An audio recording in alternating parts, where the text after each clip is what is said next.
नमस्कार, news India देख रहे हैं आप। आपके साथ मैं हूं चारुल शर्मा। शुरुआत एक बड़ी खबर के साथ। महाराष्ट्र के सीएम एकनाथ शिंदे के अयोध्या दौरे से जुड़ी है बड़ी खबर। आपको बता दें, थोड़ी देर में अयोध्या पहुंचेंगे सीएम एकनाथ शिंदे। आज रामलला के दर्शन करेंगे एकनाथ शिंदे और इसके साथ ही सीएम योगी से मुलाकात भी करेंगे।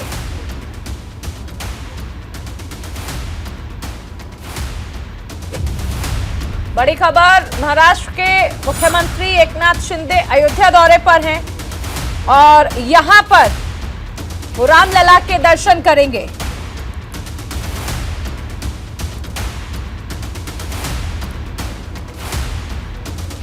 इसके साथ ही मुख्यमंत्री योगी आदित्यनाथ से भी मुलाकात यहां पर की जाएगी।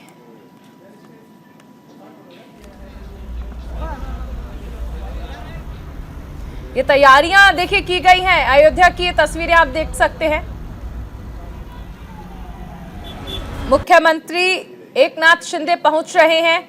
शिंदे के अयोध्या दौरे की तस्वीरें देखिए, 3 तस्वीरें हैं। पहला, महाराष्ट्र के मुख्यमंत्री एकनाथ शिंदे अयोध्या के दौरे पर हैं। समर्थन में पोस्टर्स लगाए गए हैं और इसके साथ ही डिप्टी सीएम फडणवीस भी साथ रहेंगे। एकनाथ शिंदे के अयोध्या दौरे को लेकर महाराष्ट्र में देखिए सियासत हो रही है, तो दूसरी तरफ अयोध्या में भक्तिमय माहौल है।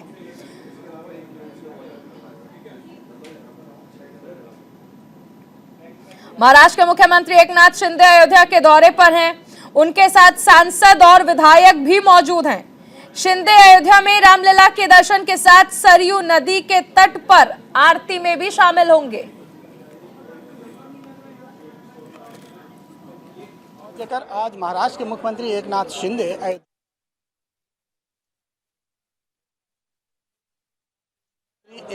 यहाँ से रवाना हो रहे हैं। उनके साथ देवेंद्र फडणवीस और उत्तर प्रदेश सरकार के मंत्री स्वतंत्र देव भी मौजूद हैं। यहाँ से अयोध्या जाएंगे, वहाँ तमाम तरह के कार्यक्रम हैं। और पहले ही एकनाथ शिंदे ने कहा था कि राम मंदिर मेरे लिए श्रद्धा का विषय है, भावना का विषय है, भक्ति का विषय है और यहाँ पर पहुंचकर आनंद में महसूस कर रहे हैं। तो अभी लखनऊ से रवाना हो रहे हैं और शनिवार को लखनऊ पहुंचे थे और रामलला के दर्शन और आरती भी करेंगे एकनाथ शिंदे। और उनके साथ जो मंत्रियों की फौज है वो बहुत ज़्यादा है, यानी 13 मंत्री कुल मिलाकर उनके साथ जा रहे हैं। एकनाथ शिंदे अब यहाँ से अयोध्या की तरफ रवाना हो रहे हैं और इन्होंने उनके साथ तमाम जो उनके मंत्री हैं, 13 मंत्री हैं, इसके अलावा भारतीय जनता पार्टी के डिप्टी सीएम महाराष्ट्र के वो भी उनके साथ जा रहे हैं, देवेंद्र फडणवीस। और कहीं ना कहीं इस पूरे जो उनकी यात्रा है उसके राजनीतिक मायने भी निकाले जा रहे हैं कि अयोध्या दर्शन के बाद ये पहला मौका है जब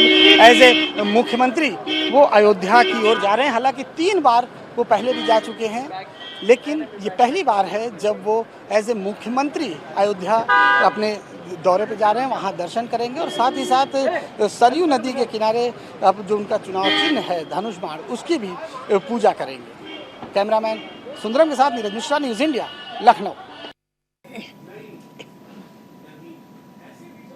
ये सीधी तस्वीरें आप देख रहे हैं। आज दरअसल एक अलग अंदाज में बांदीपुर टाइगर रिजर्व पहुंचे हुए हैं प्रधानमंत्री नरेंद्र मोदी।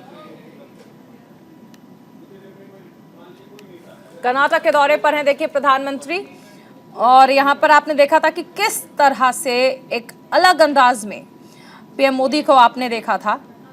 सबसे पहले ये तस्वीरें भी सामने आई थी। फिलहाल ये सीधी तस्वीरें जो हैं वो आप देख सकते हैं। प्रधानमंत्री नरेंद्र मोदी जो कि कर्नाटक के दौरे पर हैं और यहां पर प्रधानमंत्री को आप देख पा रहे हैं।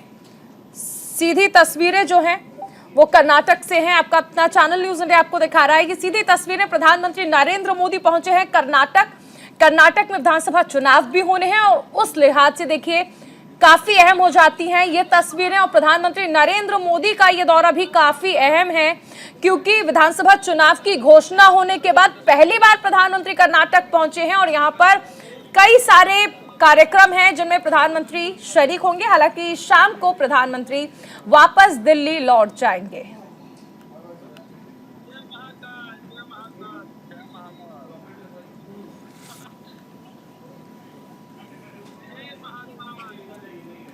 चलिए, तो तस्वीरें आपको दिखा रहे थे कर्नाटक से फिलहाल बात करते हैं महाराष्ट्र के मुख्यमंत्री एकनाथ शिंदे की, जो कि अयोध्या के दौरे पर हैं और यहां पर एकनाथ शिंदे पहुंचेंगे। और इसके साथ ही आपने देखा कि तैयारियां किस तरह से की गई हैं, किस तरह से अयोध्या में उनके समर्थकों ने पोस्टर्स लगाए हुए हैं उनके स्वागत के लिए। इसके साथ ही आपको सुनाते हैं कि एकनाथ शिंदे ने इसको लेकर क्या कुछ कहा, क्योंकि एक तरफ हम ये भी देख रहे हैं कि सियासत जो है वो महाराष्ट्र में लगातार देखने को मिल रही है, क्योंकि विधायक और सांसद भी एकनाथ शिंदे के साथ पहुंच रहे हैं, साथ में देवेंद्र फडणवीस भी मौजूद हैं। अयोध्या जा रहे हैं, अभी वहाँ रामलला का दर्शन होगा, शरयू की आरती होगी, लक्ष्मण किला में जाएंगे। प्रभु रामचंद्र जी का आशीर्वाद हमारे साथ ही है, इसलिए धनुष्यबाण भी हमें मिला है। अयोध्या जा रहे हैं, अभी वहाँ रामलला का दर्शन होगा, शरयू की आरती होगी, लक्ष्मण किला में जाएंगे। प्रभु रामचंद्र जी का आशीर्वाद हमारे साथ ही है, इसलिए धनुष्यबाण भी हमें मिला है। देखिए, मुझे बहुत खुशी है कि आज रामलला का दर्शन लेने के लिए मैं अयोध्या की भूमि पर जा रहा हूं। बहुत दिनों से इच्छा थी दर्शन लेने जाऊं, आज संयोग बना, हमारे मुख्यमंत्री जी यहां आए तो मैंने कहा कि मैं भी कुछ क्षण उनके साथ रामलला के दर्शन ले लूं, क्योंकि मैं राम जन्मभूमि आंदोलन से जुड़ा हुआ हूं। सारी कार सेवाओं में, जय श्री राम, सारी कार सेवाओं में मैं उपस्थित रहा हूं, इसलिए मैं आज ये दर्शन लेने के लिए यहाँ उपस्थित हुआ। इस बीच एक बड़ी खबर आपको बता दें, उमेश पाल हत्याकांड से जुड़ी है बड़ी खबर। अतीक के परिवार पर पुलिस ने एक बार फिर से शिकंजा कसा है। अतीक अहमद की बहन आयशा नूरी को वांटेड घोषित कर दिया गया है। उमेश पाल हत्याकांड से जुड़ी है बड़ी खबर आपको बताई जा रही है। पुलिस ने एक बार फिर से अतीक के परिवार पर शिकंजा कसा है। अतीक की बहन आयशा नूरी को वांटेड घोषित किया गया है। आयशा नूरी की दोनों बेटियों को भी वांटेड घोषित कर दिया गया है। पुलिस तीनों पर जल्द ही एक्शन ले सकती है और इनाम का ऐलान कर सकती है। उमेश पाल हत्याकांड में शूटर्स की मदद का आरोप लगा है, जिसके बाद पुलिस की ओर से ये बड़ा एक्शन लिया गया है।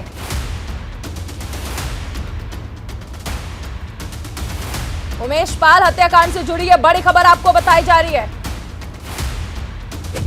अतीक की बहन आयशा नूरी को वांटेड घोषित कर दिया गया है, साथ ही आयशा नूरी की दोनों बेटियों को भी वांटेड घोषित किया गया है।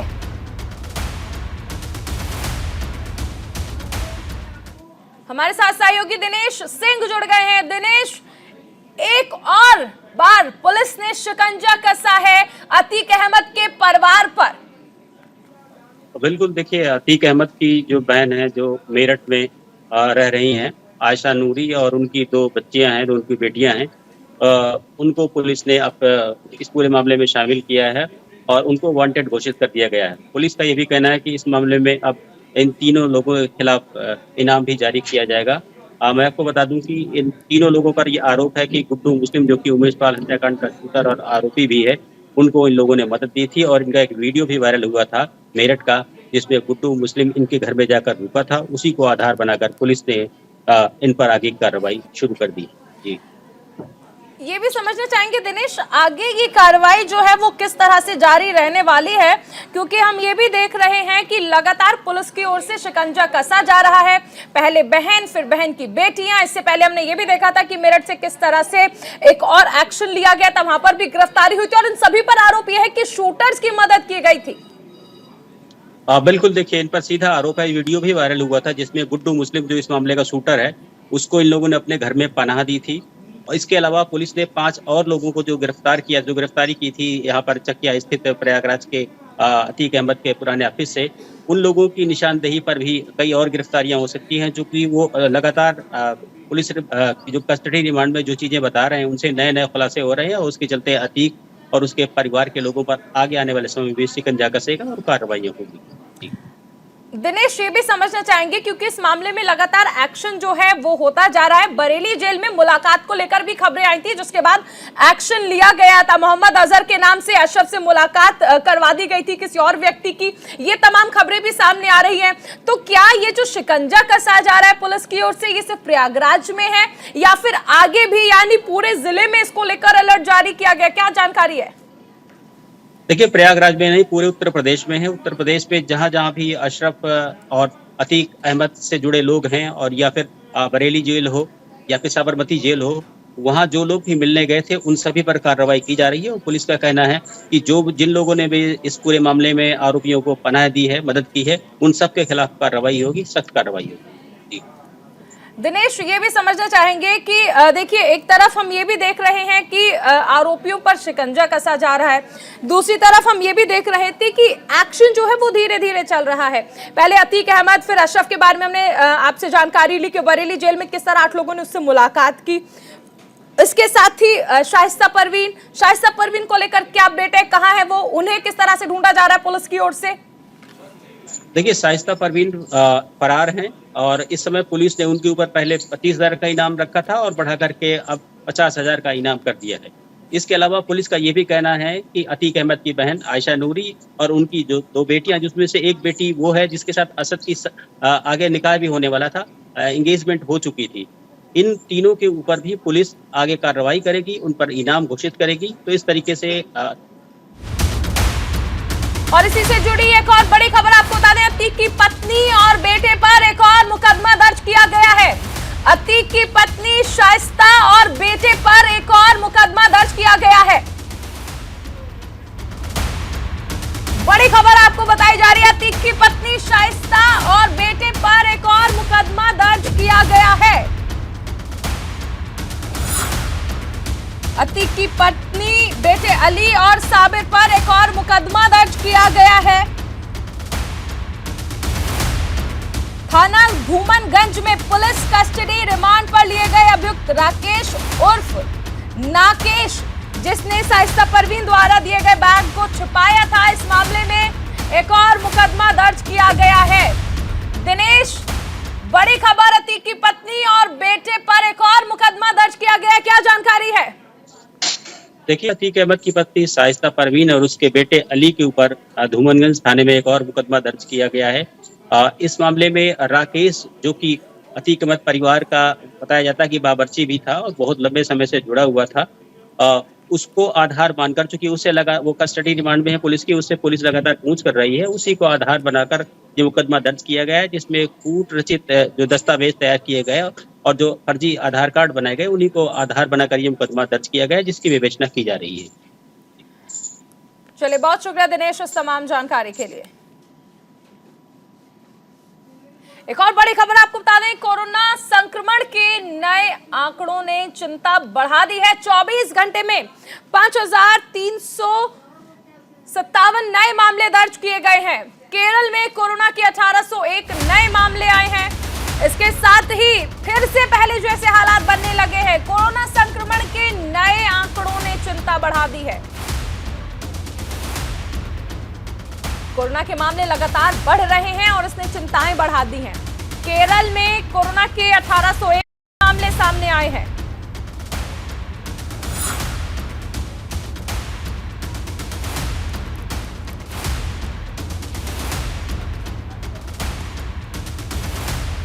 तो देखिए, लगातार जिस तरह कोरोना के मामले बढ़ रहे हैं उसने सभी की चिंताएं बढ़ा दी थी। अब ऐसे में केरल में भी मामले जो सामने आए हैं, आंकड़े जो सामने आए हैं, वो चिंताएं बढ़ा रहा है।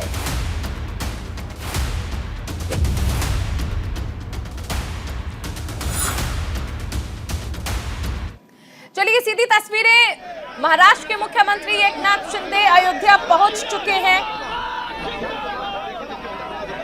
और साथ में विधायक और सांसद भी हैं। रामलला के दर्शन करेंगे यहां पर महाराष्ट्र के मुख्यमंत्री एकनाथ शिंदे। समर्थकों में भारी उत्साह, कड़ी सुरक्षा व्यवस्था के बीच महाराष्ट्र के सीएम अयोध्या पहुंचे हैं।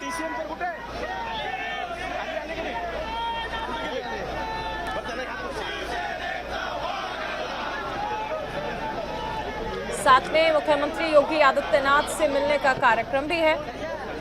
राम मंदिर निर्माण को भी देखेंगे महाराष्ट्र के सीएम एकनाथ शिंदे। फिलहाल अयोध्या पहुंचे हैं और यहां पर समर्थक जो हैं उनमें काफी उत्साह नजर आ रहा है। अयोध्या में काफी तस्वीरें हमने आपको दिखाई जिसमें पोस्टर्स और बैनर्स लगाए गए थे मुख्यमंत्री एकनाथ शिंदे के स्वागत के लिए। यहां मुख्यमंत्री रामलला के दर्शन भी करेंगे, राम मंदिर निर्माण के कार्य को भी देखेंगे। जय श्री राम का उद्घोष आप सुन सकते हैं।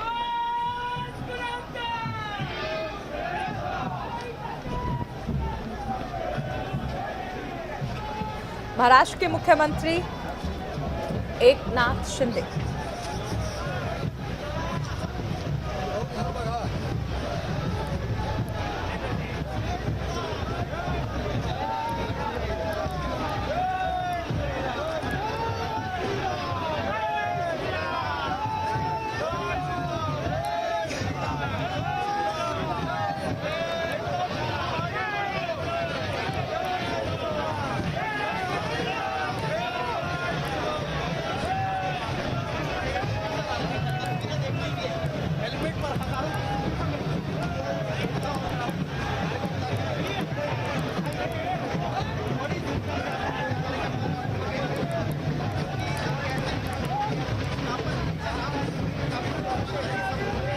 अयोध्या की ये तस्वीरें आप देख रहे हैं।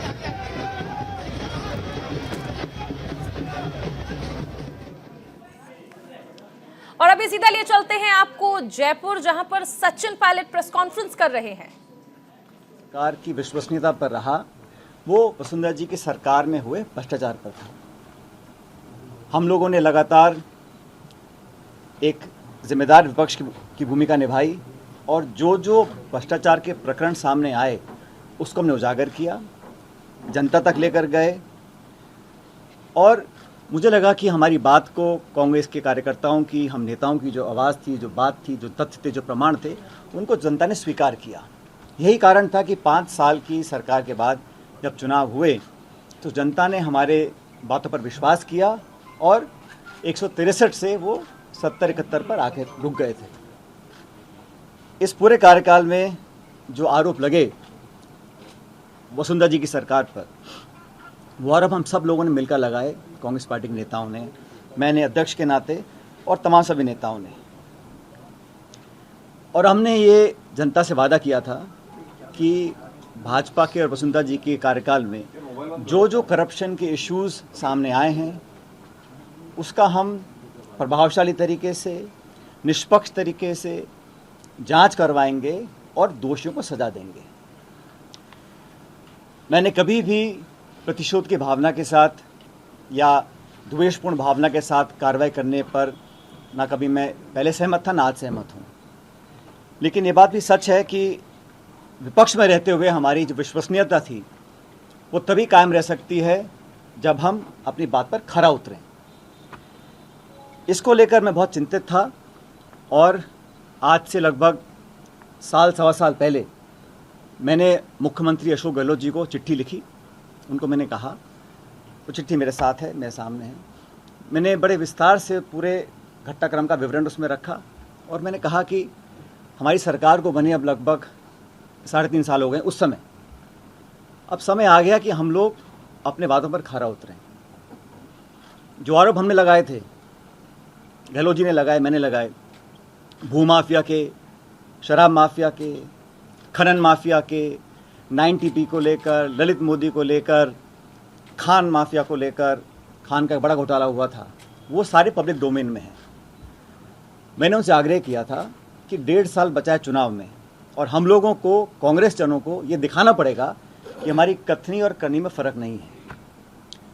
मैंने तमाम जो हमारे स्टेटमेंट्स थे, जो हमने प्रतिक्रियाएं दी थी, जनसभाओं में, प्रेस वार्ता में जो आरोप लगाए थे, वो सब उनको मैंने दिए और उसकी कॉपी मैंने AICC में तमाम लीडरशिप्स को दी कि हम चाहते थे संज्ञान इसका लिया जाए।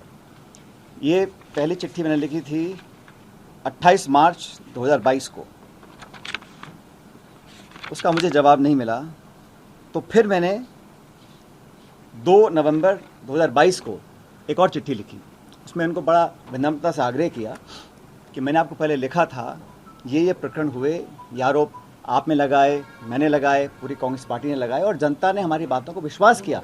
तभी तो हम लोग जहां सिर्फ 21 सीटों पर रह गए थे 2018 के चुनाव में, 2013 के चुनाव में 21 से लेकर हम 100 तक पहुंचे, तो हमारी बात पर लोगों ने विश्वास किया था। चिट्ठी लिखी मैंने 2 नवंबर 2022 को, उसका भी जवाब मुझे मिला नहीं। और हम चाहते हैं कि जब जनता के बीच जब सिर्फ 6 महीने का 7 महीने का समय बचा है, तो हम लोग पब्लिक में जाएं, उससे पहले हम लोग कुछ कार्रवाई करें। आप जानते हैं कि भारत सरकार ईडी, सीबीआई, इनकम टैक्स, तमाम एजेंसीज का दुरुपयोग कर रहा है और ये पूरा देश जानता है, इस बात को संपूर्ण विपक्ष बोलता है, हम लोग भी बोलते हैं कि एजेंसीज का दुरुपयोग किया जा रहा है भारत में। और 95% जो छापे, नोटिस, कार्रवाई हो रही है ईडी के माध्यम से, वो विपक्षी नेताओं के ऊपर हो रही है। इसको लेकर विपक्ष की तमाम पार्टियां न्यायालय तक भी गई हैं। तो एक तरफ तो केंद्र सरकार एजेंसीज का दुरुपयोग कर कर जो कांग्रेस की लीडरशिप है उनको टारगेट कर रही है। अब फर्जी केस बनाए जा रहे हैं, चाहे वो नेशनल हेराल्ड का केस है, चाहे वो यंग इंडियंस का केस है, और मुकदमों में, केसों पे सुनवाई हो रही है, पेशी लग रही है, समन्स आ रहे हैं, नोटिस आ रहे हैं। एक तरफ तो वो ऐसा काम कर रहे हैं और राजस्थान सरकार जो हमारी अपनी सरकार है, यहाँ पर जो हमारे एजेंसी संसाधन हैं उनका हम ना तो सदुपयोग करें ना उपयोग कर रहे हैं। तो ये बड़ा विचित्र मामला था, इसको लेकर बहुत मैं चिंतित था। मैंने ये प्रकरण साल भर से ज़्यादा हो गया, तो आज मैं चाहता हूँ कि ये बात पब्लिक डोमेन में जाए, क्योंकि कांग्रेस कार्यकर्ताओं को लगना नहीं चाहिए, पब्लिक को लगना नहीं चाहिए कि हम लोग कहते कुछ है करते कुछ है।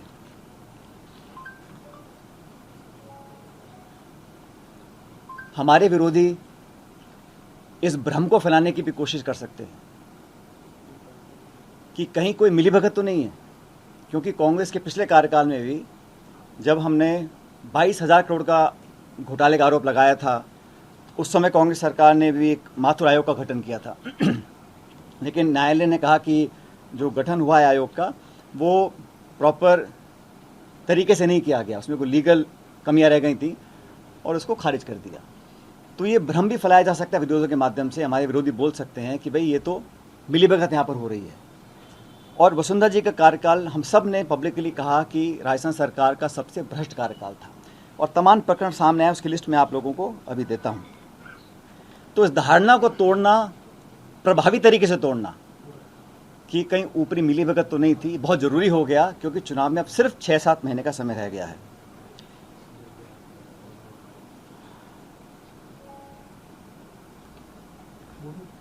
अभी चिट्ठियाँ मैंने लिखी हैं, इसका जवाब हमें मिला नहीं। और जैसा कि आप जानते हैं कि जब ये खान घोटाला हुआ था, 45,000 करोड़ रुपए का आरोप लगाया था सरकार के ऊपर। और हमारे साथ सहयोगी छवि अवस्थी जुड़ गई हैं। छवि, एक बार फिर से देख रहे हैं पायलट गुट और गहलोत गुट आमने सामने हैं। सचिन पायलट प्रेस कॉन्फ्रेंस कर एक बार फिर से अशोक गहलोत पर निशाना साध रहे हैं। बिल्कुल निश्चित रूप से ये दोबारा से सचिन पायलट ने जिस तरह से आज बयान दिया है, साफ लग रहा है कि आर पार की लड़ाई फिर से शुरू हो चुकी है, क्योंकि साफ तौर पर मुख्यमंत्री अशोक गहलोत को घेरा है, क्योंकि मुख्यमंत्री अशोक गहलोत के पास गृह मंत्रालय भी है। ऐसे में जिस तरह से उन्होंने एजेंसियां, जो यहाँ की राज्य की एजेंसियां हैं, उन पर आरोप लगाया है, इससे साफ तौर पर मुख्यमंत्री अशोक गहलोत पे कह सकते हैं कि उन पर प्रहार करने की कोशिश की गई है। और इसी के साथ जिस तरह से सचिन पायलट ने जिक्र किया कि पहले भी उन्होंने पत्र लिखे, उनके पत्र के जवाब नहीं आए, ये आवाज वो अपनी नहीं बल्कि कार्यकर्ताओं की उठा रहे हैं। और लगातार इस तरह की बयानबाजी पहले भी होती रही थी, लेकिन बीच में कुछ ब्रेक लगा था और उसके बाद दोबारा से आज जिस तरह से ये बयानबाजी हुई है, साफ तौर पे देखा जा सकता है कि आने वाले समय में राजस्थान की राजनीति में काफी कुछ नया देखा जा सकेगा इसके बाद। क्योंकि आज सीधे सीधे प्रहार किया गया है सचिन पायलट की तरफ से। इसके अलावा कह सकते हैं अभी बीते कुछ समय में कुछ और भी उतार चढ़ाव आए हैं, जिसमें कहा लेकिन गया छवि था जिस कि तरह से सचिन को पायलट कई ने और सीधा जगह से हमला बोला है अपनी ही सरकार पर, इसने विरोधियों को एक बड़ा मौका दे दिया है, क्योंकि अब राजस्थान में विधानसभा चुनाव होने हैं, कांग्रेस खुद ही एक साथ नहीं है, तो आखिर आम जनता को क्या संदेश देगी और विपक्षियों को एक बड़ा मौका मिलेगा। बहुत शुक्रिया इस तमाम जानकारी के लिए। इसी के साथ इस बुलेटिन में फिलहाल इतना ही। आप बने रहिए न्यूज़ इंडिया के साथ।